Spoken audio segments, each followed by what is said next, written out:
All right, to finish up our examples here for 9.7 and using our note sheet from the beginning, looking at my next series here in example number 11, the one thing that jumps out at me here is that numerator. If n were to be 1, that would be e to the first. That's just e. And then as n gets bigger and bigger and bigger, that fractional exponent is going to get smaller and smaller and smaller, which means it's heading towards 0. And e to the 0 is 1. So I am going to do a comparison test and say this compares to e over n squared, which means that's a p series because e is a constant. And with p being 2, that means this is going to converge by the p series. Now I just have to justify it. Okay. So I'm going to do my direct comparison test because this one won't be so bad, because if you notice, you take the original series and compare it to what you're comparing to. My denominators are the same.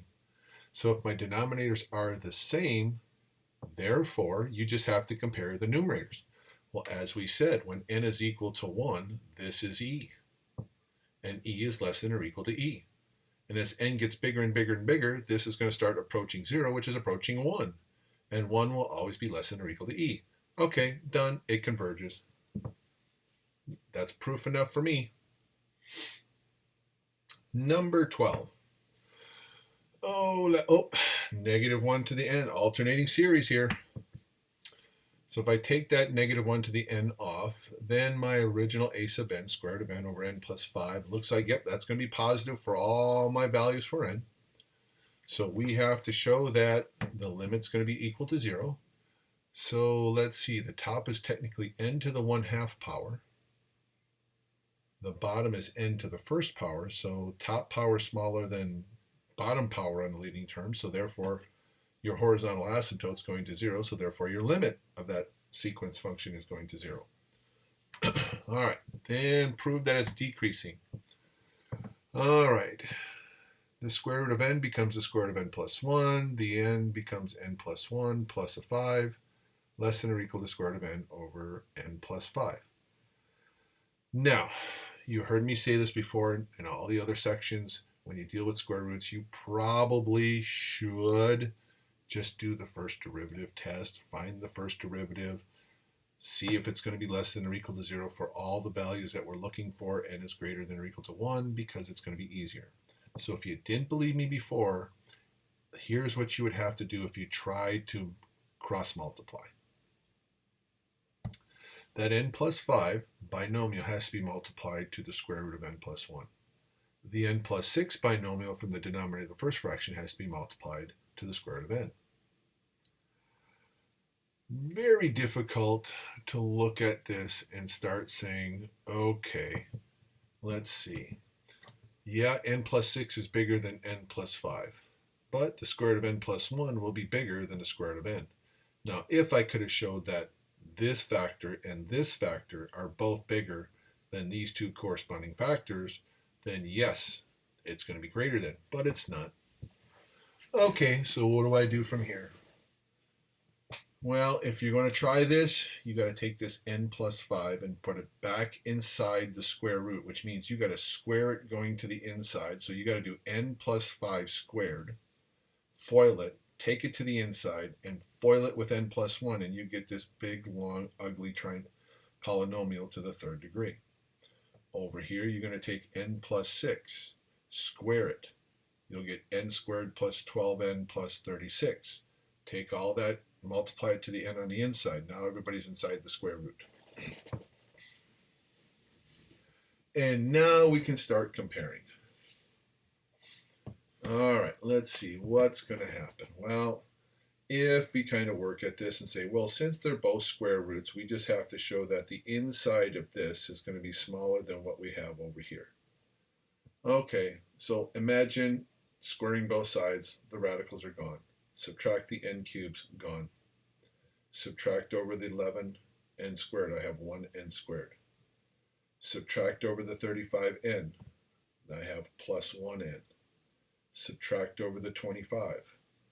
Okay, I now would have 0 is less than or equal to n squared plus 1n minus 25. okay, I have issues. N equals 1 is not going to be big enough. N equals 2, not big enough. N equals 3, not big enough. N equals 4, not big enough. I'm going to have to wait until I get to N equals 5 to finally show that this side is bigger than my 0. Okay, which again is okay. We could just say, all right, we'll make the series start at 5. Then it converged. We got it. So if we then put the first 4 terms back on, it's still going to converge by that theorem that we talked about prior in this chapter. All right, 13, factorials. I see powers of n. That's a root test. So we're going to rewrite this as n factorial over n to the 4th, all to the nth power, because both the top and the bottom add a power of n. Take the nth root of the absolute value. The nth root and the n cancel out. Our n factorial over n to the 4th will be positive no matter what, because we're starting with 1. Looking at this limit, I already know it's greater than 1. How do I know that? Remember we talked about, when we talked factorials, we said factorials are one of the fastest growing sequences. Faster than exponential will be faster than n to the 4th power. All right, so if you want proof that we know, okay, since it's greater than 1, all right, we know it's diverging. If you're not sure and you want to check this out, go to your calculator, put in x factorial at y1, put in x to the 4th for y2, and go to the table, and we'll start with x equals 1. We'll start counting up. Sure, y2 is bigger. The denominator is bigger for x equals 2, and 3, and 4, and 5, and 6, and oops, here we are at 7. Now I'm getting bigger and bigger. I'm not getting as big as fast. So this top part is going to infinity much faster than we are here. So therefore it's greater than 1 or equal to infinity, and so this diverges. All right, so that wraps up our 9.7.